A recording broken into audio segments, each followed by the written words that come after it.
Your daughter is a burden to everyone. Put her in foster care, and I'll move into her room and live with you." The mother-in-law barked.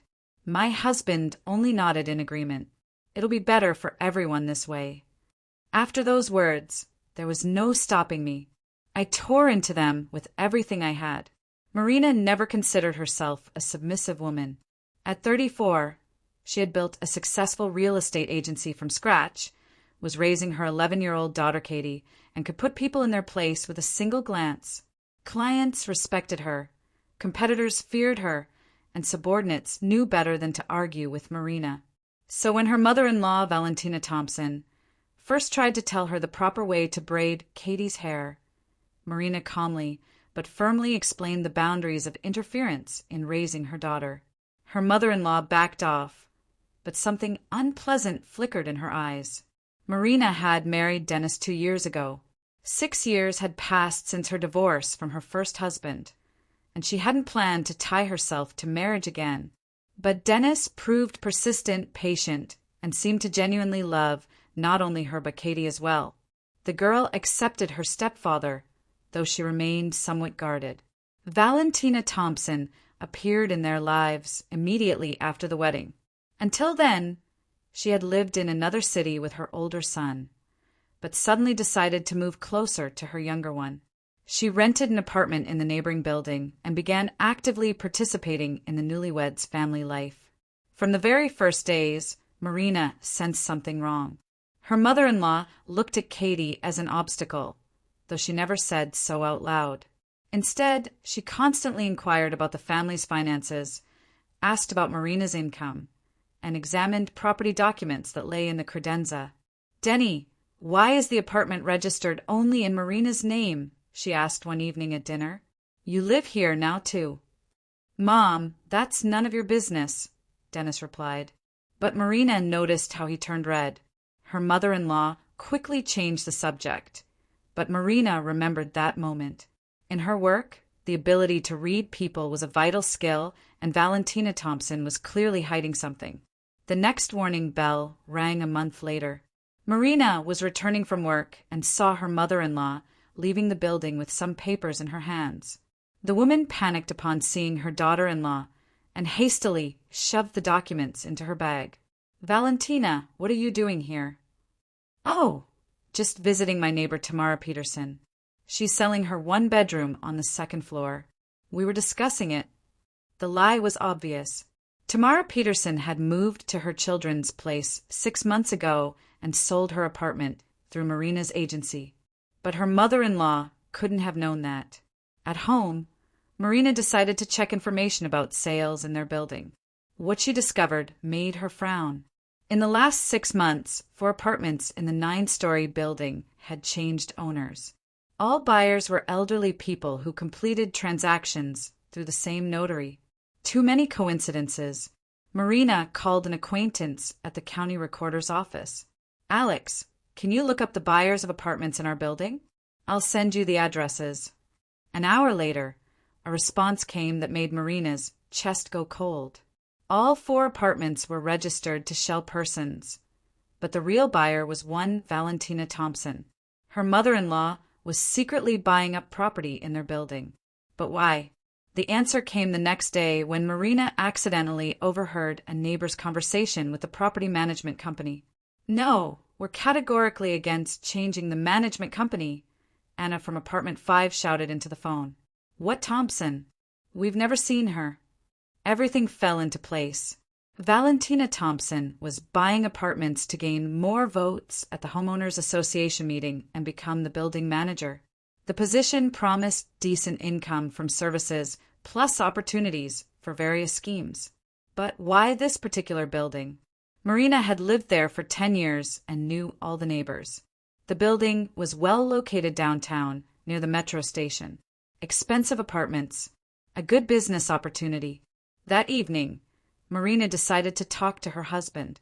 Dennis was watching TV, but became alert at the sight of her serious face. "Dennis, we need to seriously discuss your mother." "What happened now?" "She's buying up apartments in our building. She's already registered 4 units under shell buyers, Dennis turned pale, then red, then pale again. His reaction gave him away completely. He knew about his mother's plans. Marina, you're confused about something. I'm not confused about anything. I have documents from the county recorder's office. Your mom is playing some kind of games, and I don't like it. Dennis stood up and began pacing the room. His behavior finally convinced Marina she was right. Okay, suppose Mom is buying something. It's her money and her business. Her business becomes mine when she starts snooping for information about our apartment and meddling in family matters. The conversation ended nowhere. Dennis shut down, and Marina understood. War had been declared, though she didn't yet know all its rules. The next day, a second plot twist occurred. Katie came home from school upset. Mom, why was Grandma Val talking to some man about money? Where did you see them? Near our building entrance. I was coming from music school, and they were standing by a car. Grandma Val gave him an envelope and said, "The documents are ready, we're signing tomorrow." And the man answered, "The main thing is that the residents don't figure it out ahead of time." Marina's heart beat faster. Her mother-in-law wasn't just buying apartments. She was preparing some large-scale operation involving outside people. "Katie, honey, did you remember their conversation well?" "Huh." The man also said something about the management company and that the old residents wouldn't understand anyway. And Grandma Val laughed and said, "Then everything will be ours." Marina hugged her daughter. The girl had unwittingly witnessed a serious conversation whose consequences could affect all the building's residents. Now they needed to act quickly. Marina knew that if Valentina Thompson really seized control of the building, life for all its inhabitants would become unbearable. And given her mother-in-law's hostility toward Katie, her family would be the first target. That evening, Marina called the HOA president, Igor. "We have a problem. Someone's trying to register apartments in their name to gain control of the building. Seriously? Do you have proof?" "Circumstantial for now, but I think we should hold an emergency residents meeting and check information about the new owners." Igor agreed. The meeting was scheduled for the weekend, but Valentina Thompson proved not so simple. Learning about the meeting from Dennis, she made a counter-move. Thursday evening, two people came to Marina's home, introducing themselves as employees of the management company. "Good evening. We're here about your outstanding balance on utility payments." "What outstanding balance?" "I have autopay set up. According to our data, you haven't paid for capital repairs for the last 3 months. The debt amounts to $4,200. Marina asked for documents. The statement looked official, but she knew for certain she had no debts. This was an attempt at pressure. "Tomorrow I'll bring payment documentation. And please show your credentials." The men exchanged glances and hurriedly left. The provocation failed, but Marina understood her mother-in-law had begun active measures. The third twist happened Friday morning. Marina was having breakfast with Katie when Svetlana from a neighboring real estate agency called. "Marina, you won't believe this. Yesterday I saw your husband at Cafe Nostalgia with some elderly woman. They sat there for 2 hours discussing something. It all looked very businesslike." Cafe Nostalgia was across town. Dennis never went there, and he'd said he had a meeting at the office until late Friday evening. "Sveta, are you sure you recognized him?" 100%. We met at your wedding, remember? And the woman was about 60, very stern, in a brown coat. The description fit Valentina Thompson. So her husband was secretly meeting with his mother and hiding it from his wife. Marina felt the ground disappearing beneath her feet. Dennis wasn't just aware of his mother's plans, he was her accomplice. Secret meetings at cafes, lies about meetings, strange behavior the past week. Everything pointed to a conspiracy. But against whom and for what purpose? That evening when Dennis came home, Marina decided to test her suspicions. "How did the meeting go?" "Fine. We discussed new projects, stayed late. At the office, of course. Where else? He lied, looking straight into her eyes. Marina realized the person to whom she'd entrusted her life and her daughter's life had betrayed them. It wasn't yet clear how or why, but the fact of betrayal was obvious.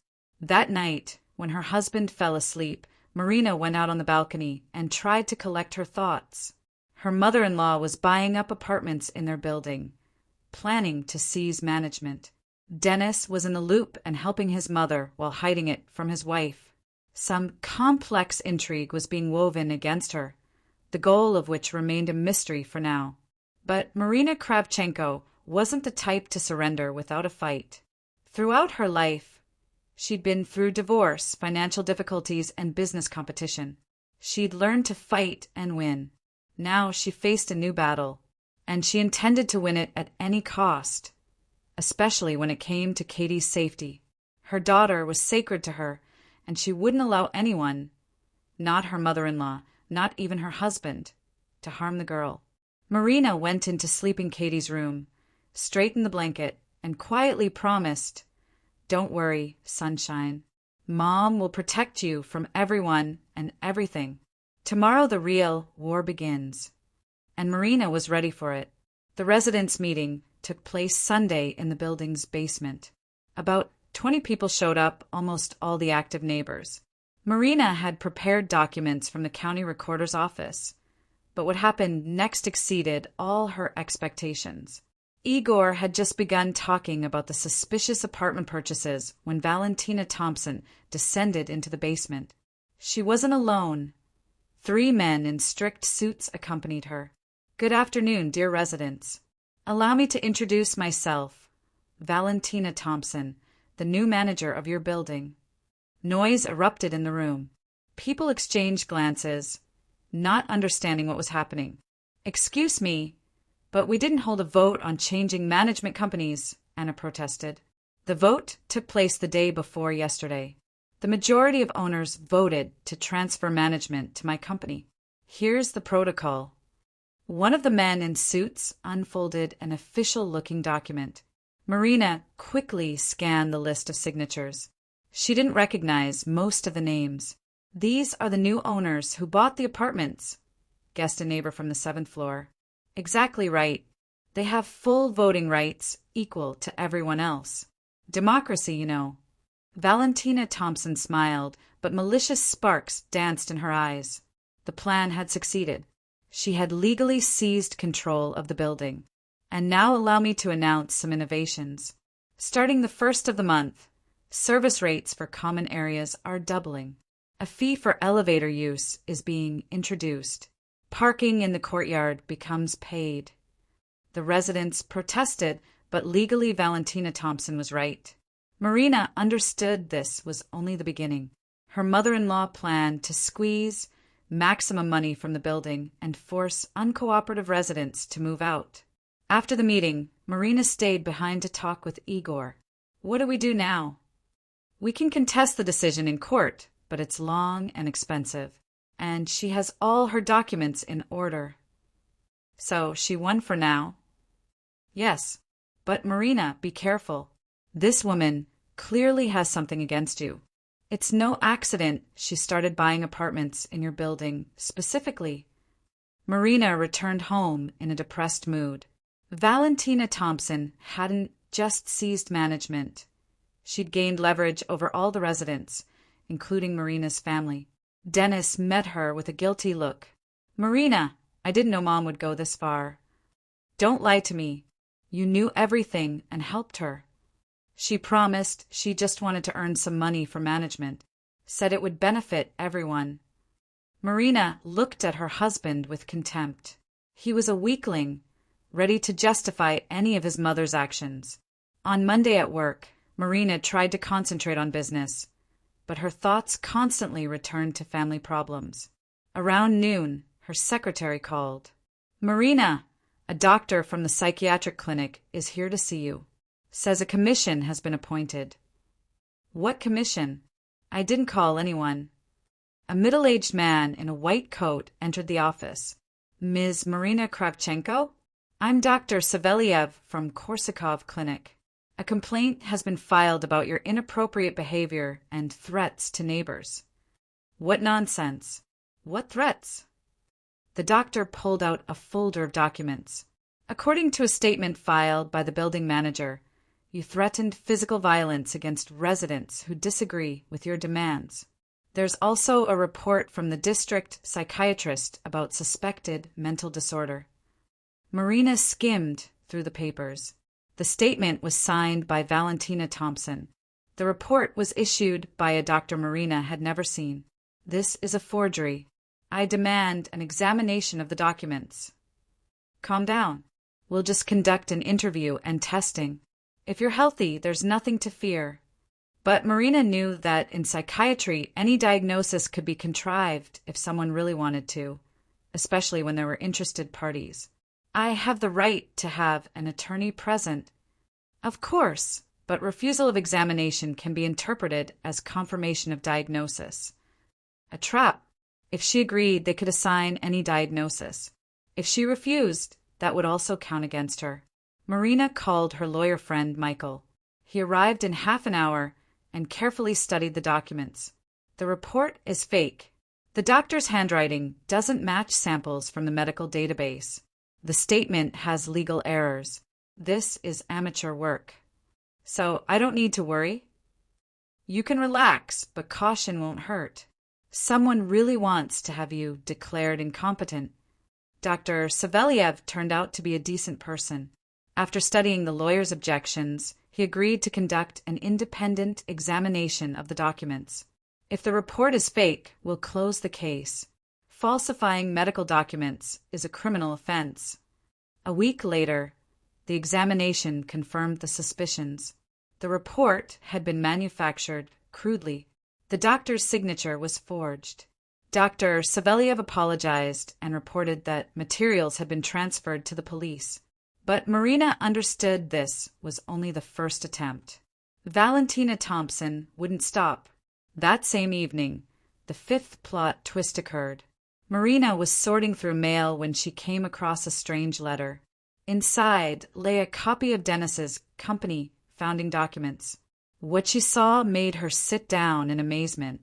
The list of founders showed two people, Dennis Thompson, 70% Valentina Thompson, 30%. Her mother-in-law was a co-owner of her husband's business, something Marina had never suspected. This explained a lot. Why Dennis obeyed his mother so much, why he hid his income from his wife, why he was afraid to contradict her. Marina flipped through the remaining documents. There were bank statements, contracts, income reports. The picture was depressing. Dennis's company worked with a single large client, a construction company that belonged to Valentina Thompson. The circle was complete. Her mother-in-law fully controlled the family's finances. At the end of the letter lay a note. If you don't want your husband to lose his job, you'll do what I say. VT. The blackmail was primitive but effective. Valentina Thompson could ruin Dennis at any moment by depriving him of orders. When her husband came home, Marina placed the documents on the table. Explain. Dennis paled when he saw the papers. Where did you get this? Doesn't matter. Answer the question. Mom helped me open the company, provided startup capital for 30% share. And now she's blackmailing both of us. She's not blackmailing. She just wants order in the family. What order, Dennis? Forged reports, threats, buying up apartments, that's order. Her husband turned away. He had nothing to say. She thinks Katie negatively affects the family atmosphere, that the girl is too withdrawn and interferes with our happiness. And you agree with her? I don't know. Maybe we should send Katie to a good boarding school? She'd be better off there. Marina felt everything inside go cold. Her husband was seriously considering the possibility of getting rid of her daughter. If you mention boarding school one more time, I'll file for divorce that same day. Marina, be reasonable. Get out of my house. Immediately. This is my house, too. No, the apartment is registered in my name. And tomorrow you're packing your things. Dennis tried to object, but saw the determination in his wife's eyes and fell silent. He knew her character perfectly well. The next day, Marina consulted with her lawyer about divorce. Michael listened carefully and shook his head. "Marina, it's more complicated than it seems. If your husband really depends on his mother financially, the divorce could drag on. They'll demand alimony, division of property. But the apartment is mine." "Yes, but property acquired during marriage is divided in half. If they prove the husband invested money in repairs or improvements to the dwelling, he didn't invest anything. Then we need documents confirming that. And be prepared for them to try to contest your right to the apartment through court." Marina returned home tired and irritated. The day had been difficult, and new problems loomed ahead. Katie was doing homework in her room. Marina went to check on how things were going at school. "Mom, why did Dad Dennis take his things today? Did you fight?" "Adults sometimes can't reach an agreement, Sunshine. Nothing terrible. Grandma Val said I interfere with your happiness. Is that true?" Marina froze. Valentina Thompson had dared to say such a thing to a child. "Katie, honey, no one ever has the right to tell you such things. You're my joy and happiness. But if I really am interfering—" "You're not interfering. And don't listen to Grandma Val anymore." "Okay, Mom." But Marina saw that her mother-in-law's words had lodged in the child's soul. The girl felt guilty about family problems. That evening, after Katie went to bed, Marina sat in the kitchen for a long time reflecting on what had happened. Valentina Thompson had declared war on all fronts, tried to have her declared incompetent, controlled finances through her son, turned the child against her mother. But why? Just because of dislike for Katie, or was there some other reason? The answer came unexpectedly. Saturday morning, Katie was playing hide and seek and climbed into the old desk in the living room. There, in the far drawer, she found a folder of documents. "Mom, what's this?" Marina took the folder and opened it. Inside lay her first husband's will, Katie's father, a document she hadn't seen in many years. Rereading the familiar text, Marina suddenly came across a clause she'd completely forgotten. The apartment they lived in had been inherited from Katie's paternal great-grandmother. But according to grandfather's will, the heir wasn't Marina, but Katie. After the girl reached adulthood, the apartment was to transfer to her ownership. For now, Marina was only the guardian of her minor daughter's property. This changed the situation drastically. Valentina Thompson, having studied the apartment documents, surely knew about this nuance. Her plan became clear. If they got rid of Katie by sending her to foster care or boarding school, the apartment rights would transfer to the girl's closest relatives, and those would become Dennis as stepfather and his mother as grandmother, after stripping Marina of parental rights. An elegant scheme. First discredit Marina as an inadequate mother, then get rid of the child, then seize the expensive downtown apartment. Marina reread the will again. Yes, that's how it was. Katie was the sole heir, which meant it was because of her that this entire war had unfolded. Now, much fell into place. The attempts to have Marina declared incompetent, the pressure on the family, the demand to send Katie to boarding school. All links in one chain. Valentina Thompson was hunting for real estate worth several $1,000,000 and was ready to destroy someone else's family for it. But she miscalculated one thing. She underestimated Marina's character. A woman who'd built a successful business from scratch wasn't going to surrender without a fight. Marina took out her phone and dialed the number of a private investigator she worked with professionally. "Andrew, I need help. I need to collect dirt on one particular person. I'm listening carefully. Valentina Thompson. I need everything. Where the money comes from, connections, past scams. I suspect the lady isn't clean." "Understood. First results in a week." Marina hung up. If Valentina Thompson wanted war, she'd get it, but they'd fight on equal terms. The next day, an event occurred that further strengthened Marina's resolve. A social worker from Child Protective Services came to her home. Good afternoon. My name is Officer Stevens. A complaint has been filed about your family. What complaint? Reports that the child is living in unfavorable conditions. The mother abuses alcohol, leaves the daughter unsupervised. Marina was furious. Valentina Thompson stopped at nothing. This is slander. Who filed the complaint? The building manager. The woman is concerned about the child's welfare. That woman is my mother-in-law. We have a conflict, and she's trying to harm me. Officer Stevens turned out to be reasonable. After inspecting the apartment and talking with Katie, she understood the complaint was unfounded. The child was well cared for. The apartment was in order. The girl was calm and well-mannered. I'm closing the complaint as unfounded. Can we prosecute the complainant for slander? Difficult. We'd need strong evidence of malicious intent. After the social worker left, Marina was finally confirmed in her decision to act harshly. Valentina Thompson had crossed all boundaries by trying to defame her as a mother. That evening, the detective called. Marina, preliminary data is ready. Your mother-in-law is an interesting character.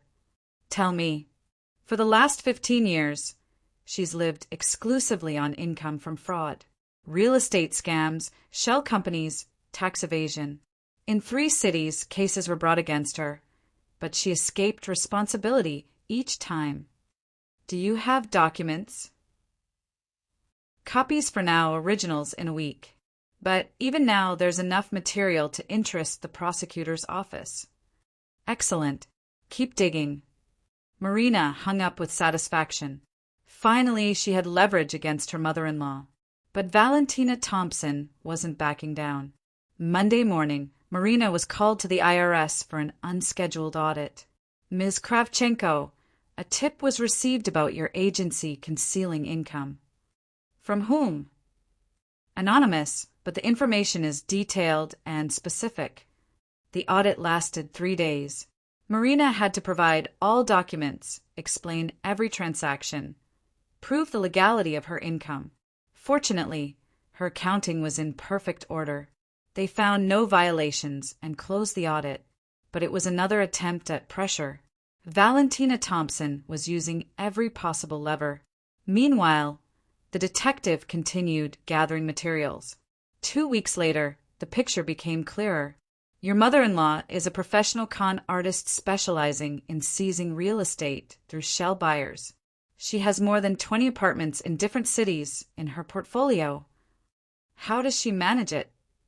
Classic scheme. She finds lonely elderly people, gains their trust, forces them to transfer property. If it doesn't work nicely, she applies pressure through planted doctors and social workers. The same thing she's trying to do with us. Looks like it, but she has a vulnerable spot. 3 years ago in Florida, she drove a lonely pensioner to suicide. Relatives wanted to file a lawsuit, but they were intimidated. Can we contact those relatives? Already did. They're ready to testify if it goes to court. Marina felt she'd found her opponent's weakness. She could strike with the same weapons. Valentina Thompson was accustomed to impunity, but now serious evidence was being gathered against her. Thursday evening, an event occurred that became the last straw. Marina returned from work and found Katie in tears. What happened? Sunshine. Grandma Val came and said, "You're sick, and soon they'll take you to the hospital, and they'll send me to new parents." She came into the apartment. Yes, she had keys. She looked for something in your bedroom for a long time. Marina rushed to check her belongings. The bedroom had been truly searched. Documents rifled through. Drawers overturned. Valentina Thompson had been looking for something specific. The will. She knew about the will's existence and was trying to find it. Fortunately, the document was in a bank safe deposit box, but the very fact of a legal entry into the apartment was outrageous. Marina immediately called the police. My mother-in-law illegally entered the apartment and conducted a search. Does she have keys? Yes, but I didn't give them to her. Then that's violation of dwelling inviolability. Come file a report. Marina filed the report, but understood this was only a temporary measure. Valentina Thompson would find a way to escape responsibility. A decisive blow was needed. And then the detective brought sensational news. Marina, I have a gift for you. Your mother-in-law is on the federal wanted list. How's that? 2 years ago in Texas, she appropriated an apartment from a first-degree disabled person. A case was opened, but she disappeared. A warrant is out. So she can be arrested? I've already passed the information to the local precinct. They'll pick her up tomorrow morning. Marina felt the denouement was near, but Valentina Thompson was a dangerous opponent and might make a desperate attempt. That very night, she wasn't mistaken. At 3 a.m, there was a knock on the door. 2 men stood on the threshold, introducing themselves as CPS workers. We're taking the child. There's a court order. What order? Show me documents. The papers looked official, but Marina suspected forgery. Real CPS workers don't make house calls in the middle of the night. I demand to verify your credentials through the duty officer. The men exchanged glances and hastily left. Another provocation failed. In the morning, Valentina Thompson was indeed detained, but 2 days later she was released on her own recognizance, pending trial. Marina understood the final showdown was inevitable. Her mother-in-law realized her plans were exposed and was preparing for the last strike. What it would be, Marina didn't know, but she was ready for anything. The week after Valentina Thompson's detention passed in tense anticipation. Her mother-in-law was released on recognizance, but this didn't stop her. Marina understood the woman wouldn't surrender and would make a desperate attempt to seize Katie's apartment. The detective continued gathering materials. The lawyer prepared divorce documents, and Marina tried to lead a normal life and not show her daughter her anxieties. Monday morning, as Marina was getting Katie ready for school, there was a knock at the door. 3 people in strict suits with official folders stood on the threshold. Good morning. We're from Child Protective Services. There's an order to remove the child from an unfit family. Marina carefully studied the documents. The seals looked real, the signatures neat, but something about these people's behavior was alarming. On what basis was the order issued? Numerous complaints from neighbors. Conclusion from the district pediatrician. School characterization. The child is in danger. Show me your credentials. The men presented IDs that at first glance seemed genuine. But Marina had worked in real estate long enough to distinguish quality, forgery, from original. Fine. But before taking the child, I have the right to contact your supervisor to confirm authority. We're in a hurry. We have several more addresses. Then wait 5 minutes. Marina went into the room and dialed CPS. The duty operator reported that no child removal orders had been issued today, and employees with those names didn't work at the agency. Returning to the social workers, Marina calmly announced, "Your documents are fake. I'm calling the police." The men's faces changed. Official politeness disappeared, giving way to frank aggression. The girl's coming with us anyway. No need to call anyone. Katie, quick, go to neighbor Anna. The girl darted toward the door, but one of the men tried to intercept her. At that moment, Marina grabbed a heavy crystal vase and struck the attacker on the head with all her strength. The man fell. The other 2 rushed at Marina. A fight ensued. The woman defended herself as she could, but the forces were unequal. Fortunately, the noise attracted neighbors' attention. Igor from the 5th floor and 2 other men burst into the apartment. What's going on here? These are con men trying to kidnap the child. The fake social workers realized the plan had failed and scattered. One was detained, the one Marina had knocked out with the vase. The arriving police made a report. The detainee turned out to be an ordinary criminal hired by Valentina Thompson for money. Under pressure, He confessed to attempted child kidnapping by order. This woman paid us $50,000 each to take the girl and drive her to a private shelter outside the city. Said she'd arrange official adoption later. Materials were transferred to the investigator, but Valentina Thompson got ahead of the police. When the patrol arrived to arrest her, the apartment was empty. Her mother-in-law had disappeared, taking all documents and money. Marina thought this would end the story. Valentina Thompson would hide, and she and Katie could live peacefully. But she underestimated her opponent's persistence and resourcefulness. 3 days later, the 8th plot twist occurred. Dennis came to Marina in the evening. He looked terrible, thin with bags under his eyes and wrinkled clothes. "I need to talk to you." "Really?" "Talk. About Mom. About what she's been doing to me all these years." Dennis sat at the kitchen table and sighed heavily. "Marina, I can't keep silent anymore. Mom was blackmailing me. She has dirt on my company." "What dirt?" "I underreported taxes. Significantly underreported. On her advice. She said everyone does it, that it's normal, and then she started threatening to report me to the IRS." "How many years has this been going on?" 5. Since the company opened. Mom demanded I do everything according to her instructions. Otherwise, she threatened to turn me in. I would have been not only ruined, but imprisoned. Marina looked at her husband with disgust. A cowardly mama's boy, ready to sacrifice his family for his own skin. "And for this you agreed to destroy my daughter?"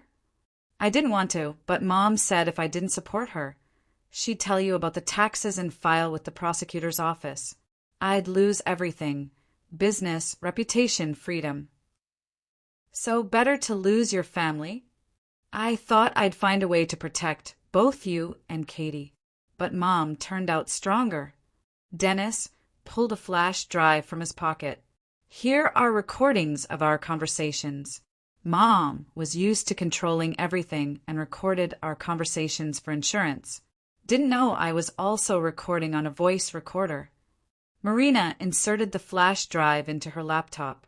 On the recording, you could clearly hear Valentina Thompson dictating her son a plan of action against a stepdaughter, threatening exposure, demanding complete obedience. "Why are you showing me this?" "Because she didn't disappear alone. Yesterday, some people came to me and said Mom hired them for the final strike. They want to forcibly take Katie and smuggle her across the border to Canada. She has connections there. They'll register the daughter as an orphan and place her in a foster family. It'll be impossible to find her officially." Marina went cold. Valentina Thompson was preparing for international kidnapping. "When are they planning to act?" "I don't know, but soon.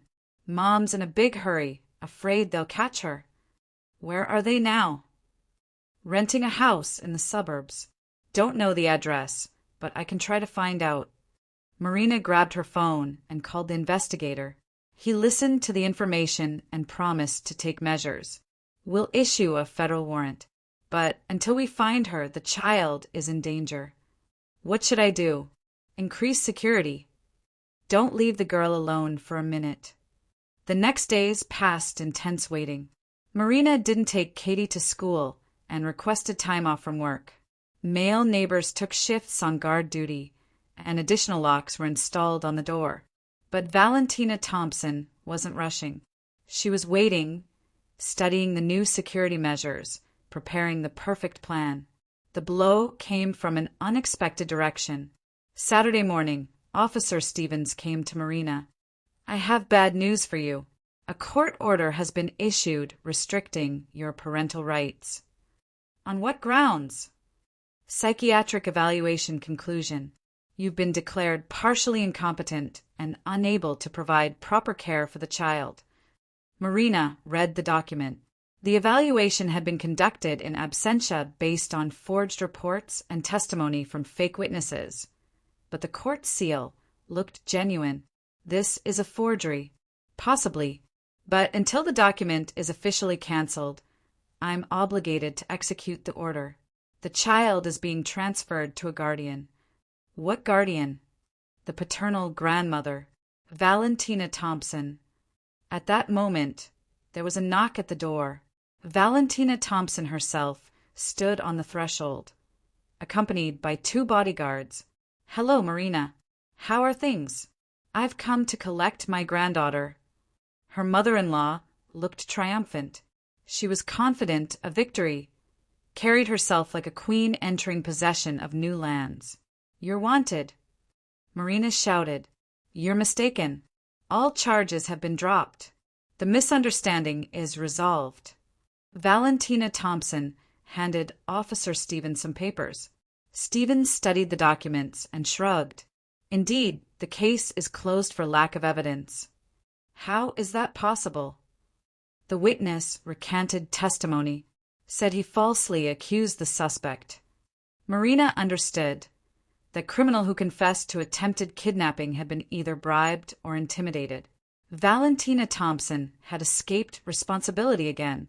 Another person entered the apartment, a thin man in an expensive suit. "Allow me to introduce myself. Vladimir Semenov, attorney for Mrs. Thompson. I have authority to formalize transfer of the child to the grandmother's guardianship." The lawyer laid out a whole stack of documents on the table. Court order, evaluation conclusion, reports on Valentina Thompson's financial standing, references from her place of residence. Everything is executed according to law. Mrs. Thompson receives full guardian rights.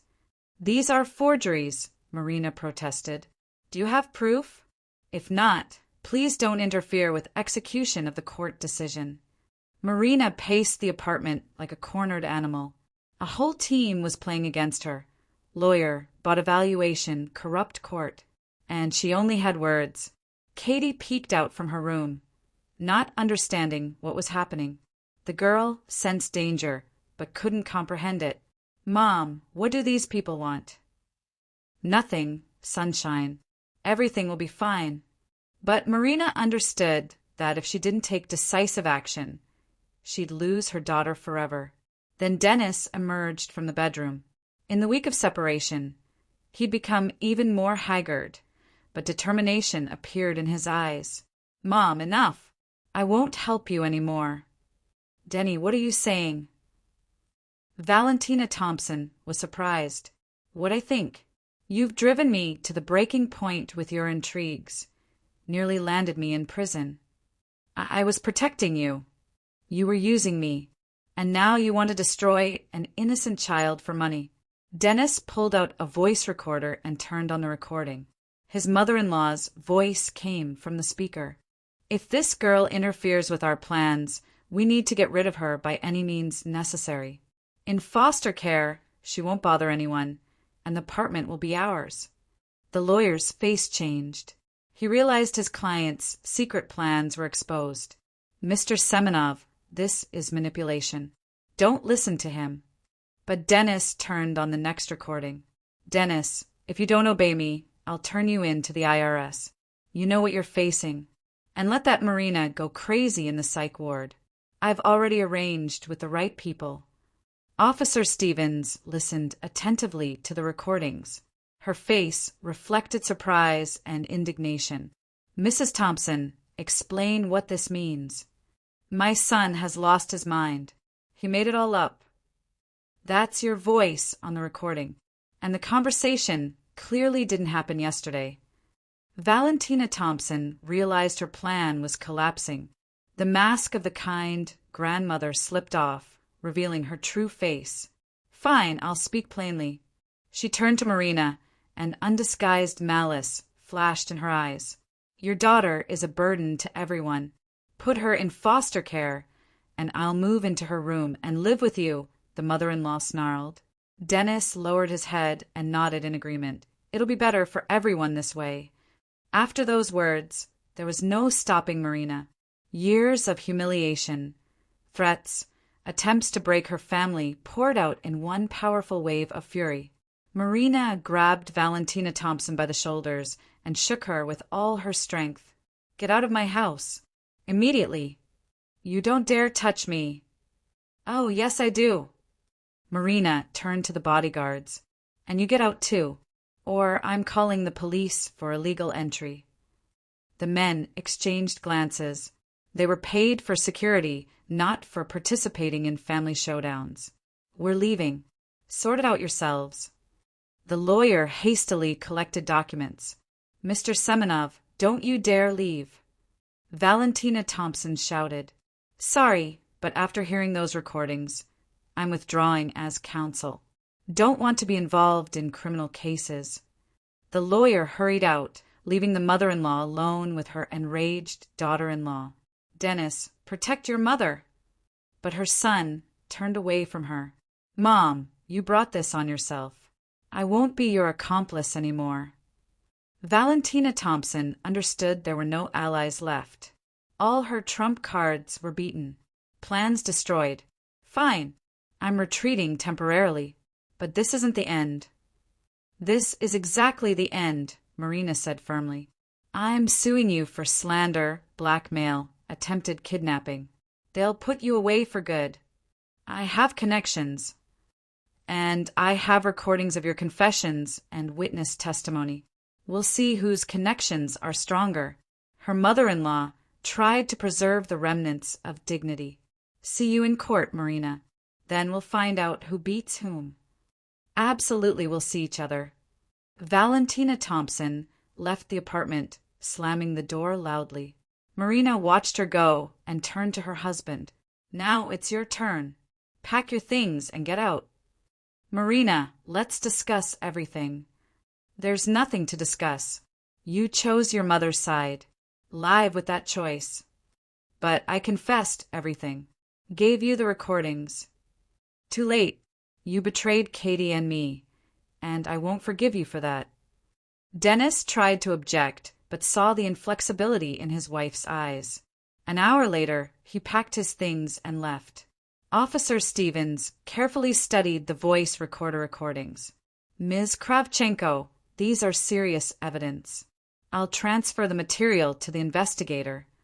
What about the court order restricting parental rights?" After such recordings, it'll be easily overturned. It's obvious the decision was obtained through fraud. When all the outsiders left, Marina was alone with her daughter. Katie looked frightened and confused. "Mom, is Dad Dennis not going to live with us anymore?" "No, sunshine. Now we live together, just the two of us." "Will Grandma Val come again?" "No, no one will hurt us anymore. I was scared of her. She looked at me like I was bad." "You're not bad. You're my joy and happiness." Marina hugged her daughter and felt enormous relief. The battle was won, but at what cost? A month later, Valentina Thompson was arrested. Dennis's recordings became key evidence in the case of fraud, blackmail, and attempted child kidnapping. The court sentenced her to 6 years in prison. Dennis tried to restore relations with Marina, but she was inflexible. The divorce went quickly and without problems. Her ex-husband didn't claim the apartment, understanding the futility of such attempts. His company went bankrupt after an IRS audit. Dennis got a job as a manager in someone else's company for a modest salary. Marina continued working in real estate. Business was going well. There were enough clients, but raising her daughter alone turned out more difficult than she'd supposed. Katie suffered through the family upheaval for a long time. The girl became withdrawn, was afraid to be left alone, and slept poorly. They had to consult a child psychologist. "The child has post-traumatic syndrome," the specialist explained. "It takes time and patience to restore trust in the world." Therapy lasted 6 months. Gradually, Katie returned to normal life, but some fears stayed with her for a long time. Marina changed too. She became more cautious in relationships with people and stopped trusting at face value. The experience of fighting her mother-in-law taught her a hardness she'd previously lacked. "Mom, do you regret that Dad Dennis left?" Katie asked one evening. "No, sunshine. A person who doesn't protect his family doesn't deserve to be called a father. And will we always live alone?" "We'll see. Maybe someday we'll meet a good person who'll love both of us." And if we don't meet anyone, then we'll live together, just the two of us, and be happy. Marina wasn't deceiving her daughter. Single motherhood wasn't easy. Constant problems balancing work and upbringing, lack of time for personal life, responsibility for all decisions. 2 years after the divorce, men started approaching her. Some seemed sincere and decent, but Marina was on guard. The previous experience had cost her too dearly. "Katie is more important to me than any man," she explained to her friend Svetlana. "If someone isn't ready to accept my daughter as their own, I don't need such a person." But you're still young. 36 isn't an age for eternal loneliness. Better loneliness than bad company. Katie grew and matured. At 14, she was already helping her mother at the agency, studying documents, communicating with clients. The girl inherited Marina's business qualities and strong character. "Mom, is it true the apartment belongs to me?" Katie asked, learning about the will. "True. When you turn 18, you'll become the rightful owner. Then I'll give you half. We're family." Marina smiled. Her daughter had grown into a kind and noble person despite all the trials experienced. At 15, Katie became seriously interested in programming. The girl dreamed of creating her own IT company and earning millions. "You know, Mom, I sometimes think it's good everything turned out this way." "In what sense?" "If Dad Dennis and Grandma Val had stayed, we would have lived in constant tension. And now we have peace and quiet." "You're right, sunshine. And I understood the main thing. You can't let anyone boss you around. You have to be able to stand up for yourself."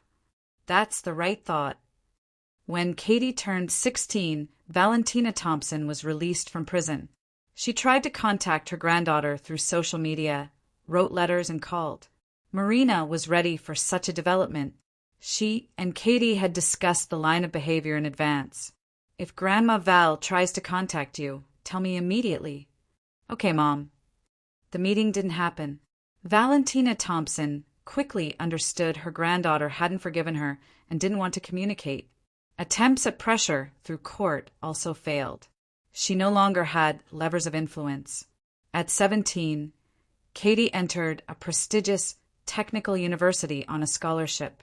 The girl studied brilliantly, earned money creating websites, and saved for her own startup.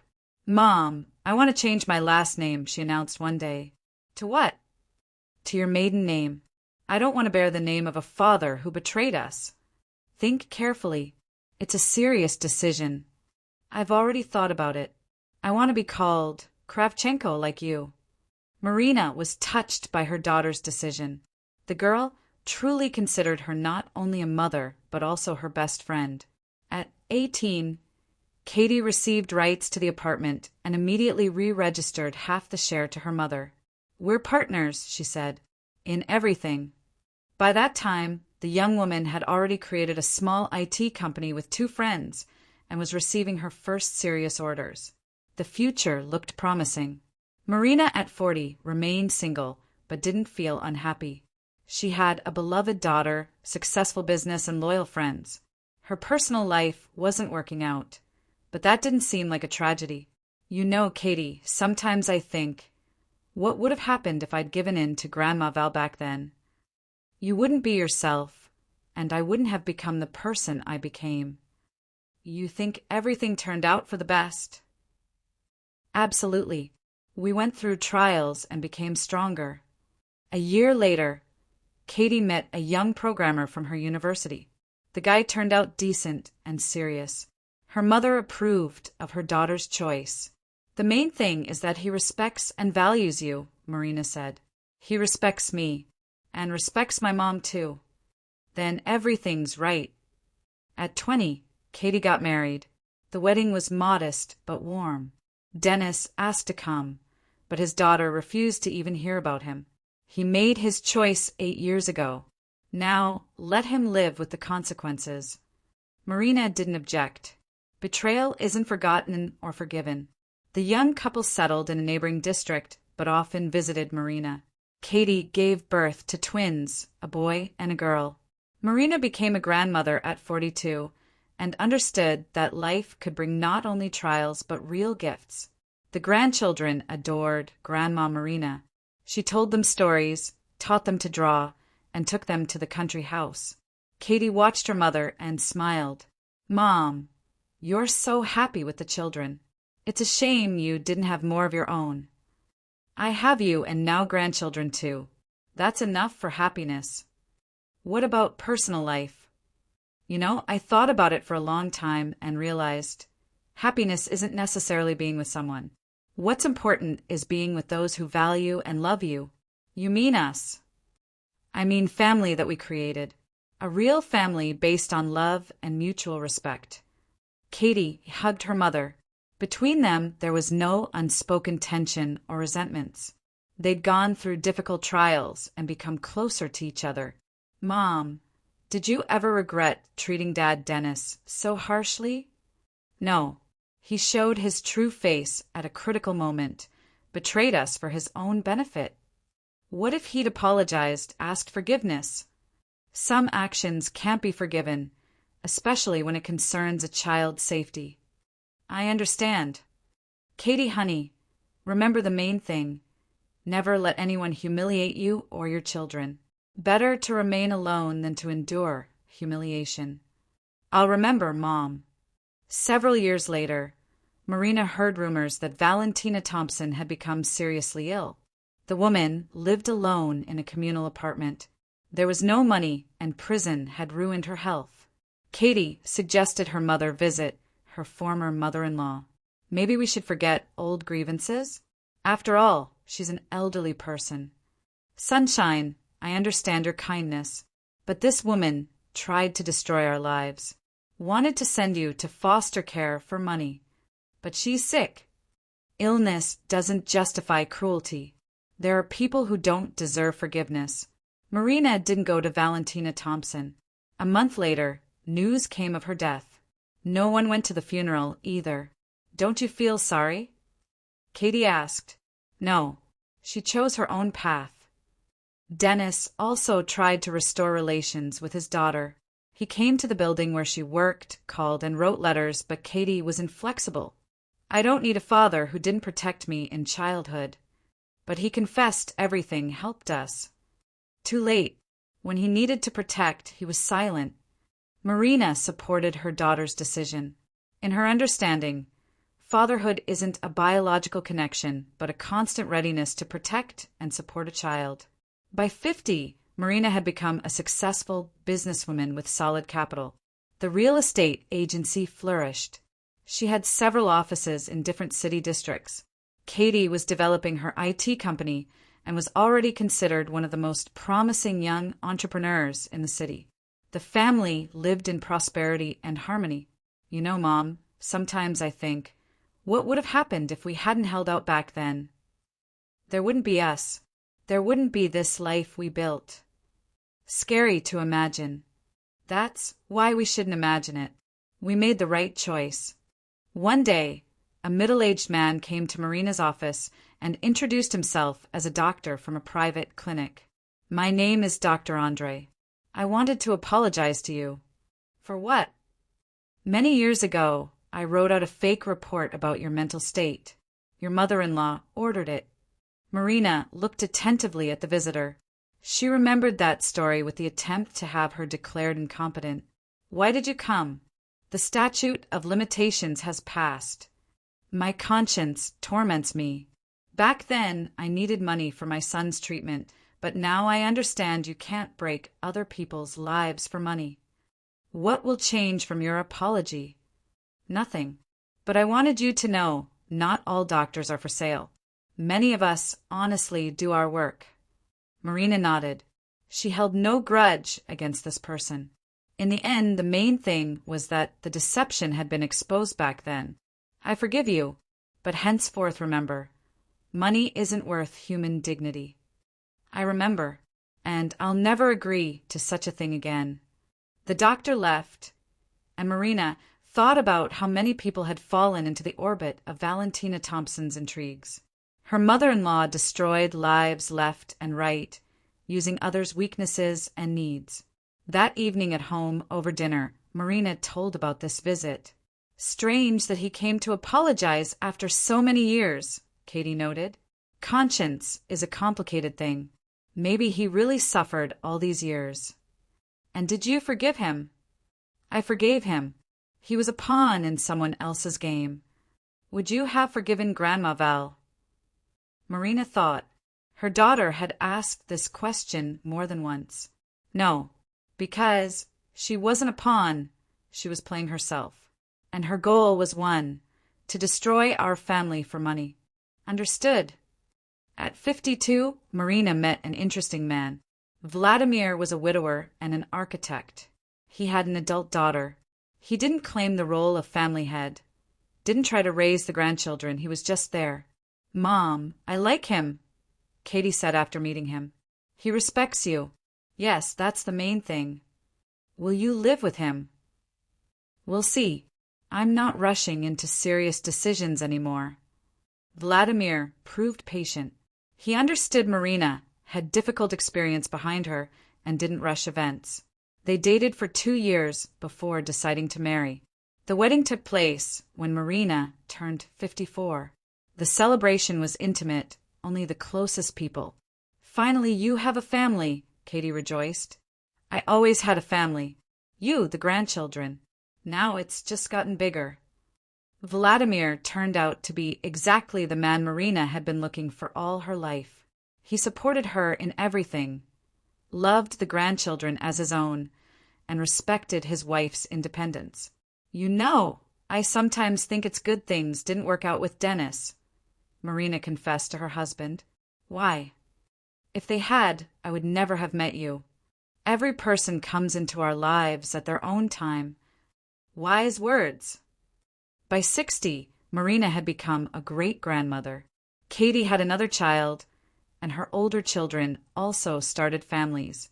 Marina transferred the real estate agency to a manager, keeping only control functions for herself. There was time for travel, hobbies, and communication with great-grandchildren. Mom, are you happy? Katie asked on her mother's 60th birthday. Absolutely. I have everything I need for happiness. If you could change the past, I wouldn't change anything. All the trials made us who we are. Even the story with Grandma Val. Even that. She taught us to value real family and not trust random people. Marina looked at the large table where her children, grandchildren, great-grandchildren, and husband sat. All these people loved her sincerely without ulterior motives. You know, sunshine, the main thing in life isn't to avoid difficulties, but to find the strength within yourself to overcome them. And you found it. We found it. Together. Katie hugged her mother. Between them was a special bond, the bond of people who went through trials and didn't break. That evening, when the guests had dispersed, Marina sat on the balcony with her husband and reflected on her lived life. There'd been a lot of bitterness, but even more sweetness. What are you thinking about? Vladimir asked. That life is fair. Justice just sometimes doesn't come immediately. You mean your mother-in-law? I mean everything. Valentina Thompson got what she deserved. Dennis too. And we got what we strived for. A good family. A real family where people protect each other rather than betray for profit. Vladimir took his wife's hand. He knew her story and admired this woman's strength. You did well not to give up back then. I had no choice. It was about my daughter's safety. There's always a choice. You chose to fight instead of submission. And I don't regret it. Marina truly didn't regret anything. Her life had turned out exactly as it should have. The difficult path led to real happiness. And somewhere in another city, lonely Dennis drank cheap wine and thought about what he'd lost. But that was already a completely different story. The story of a person who at a critical moment chose the wrong side and spent his whole life paying for his choice. Marina chose correctly, and life generously rewarded her for her courage and principles.